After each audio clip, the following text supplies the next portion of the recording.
Welcome, my name is Rida Kering Chebet, and we start off with the GMO standoff where Catholic bishops have called for a national dialogue on GMO, saying there is a need to have expert voices on the subject so as to give the country a clear direction.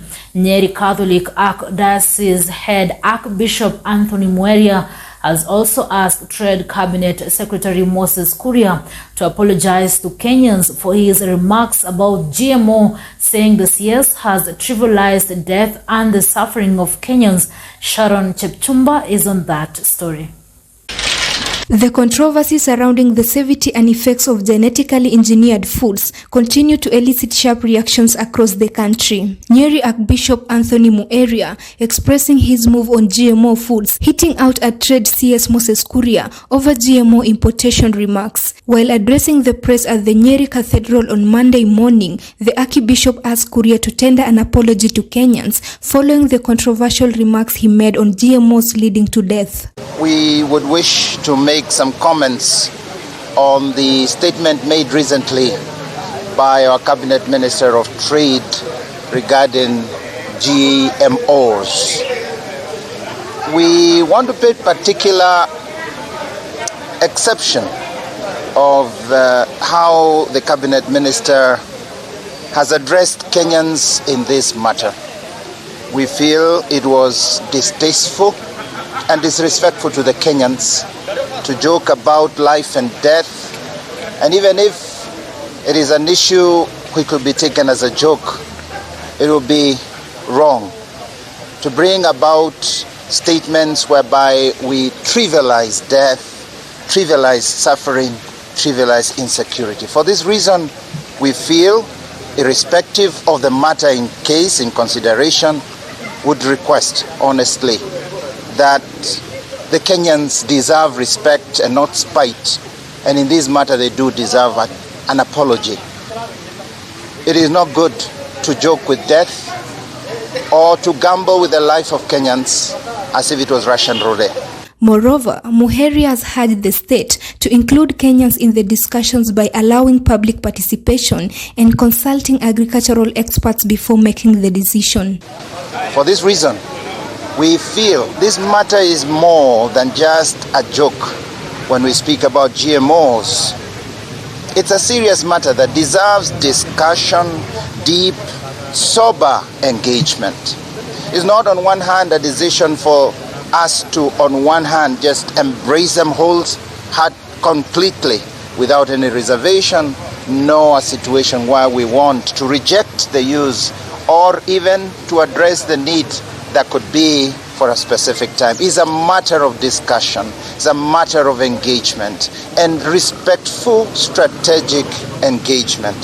For that, we call for a good moment of engagement by government, by the agricultural expert, by food experts, so that we may find the right path. On Thursday last week, CS Kuria remarked that Kenyans are faced with many issues that will cause death and that GMOs will not be any different. We have so many things that can kill us in this country.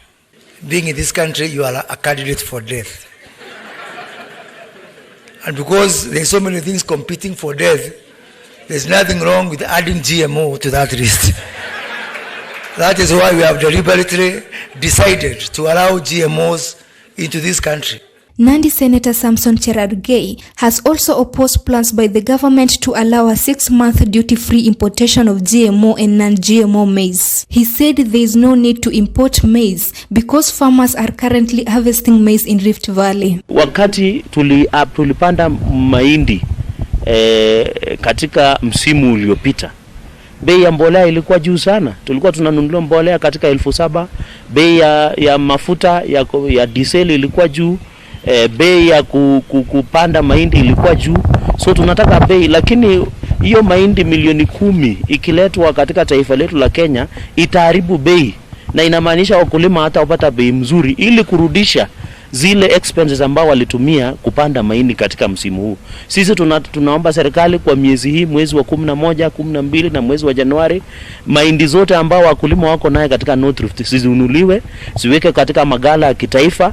Ikipatikana kuna shortage then itakuwa wakati wa mwezi wa pili serikali inaweza leta mahindi. Lakini nataka nihakikishe taifa la Kenya ya kwamba tuko na mahindi ya kutosha ambayo itatosheleza soko yetu katika taifa letu la Kenya.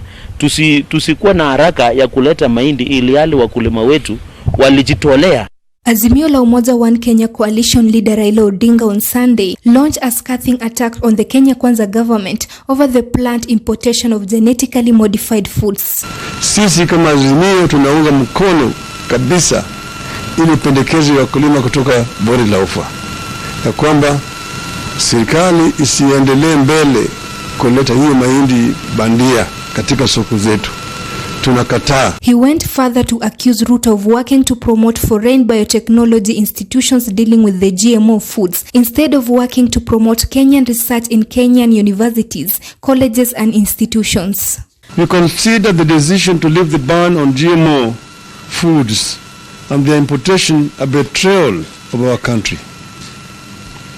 On this, the Ruto administration is not working for Kenya.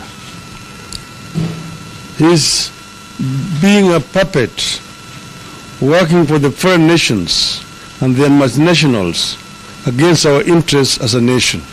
So we need to be forward-looking, but let it be tested and approved by our institutions. If it is approved by institutions, then there should be no reason to introduce it into the country. However, this is not the first time Raila is pronouncing himself on the issue of GMOs, only that this time he has taken an about turn. While serving as Prime Minister in 2011, Raila advocated for GMO foods in the country. He defended the consumption of the GMO food, arguing that advanced countries like the US, Canada and Argentina had authorized its consumption without fear. Mr. Speaker, these countries I've mentioned here are fairly civilized, advanced countries. They will not allow their own population to consume GMO food if it is harmful. For Maisha Prime, I'm Sharon Chepchumba.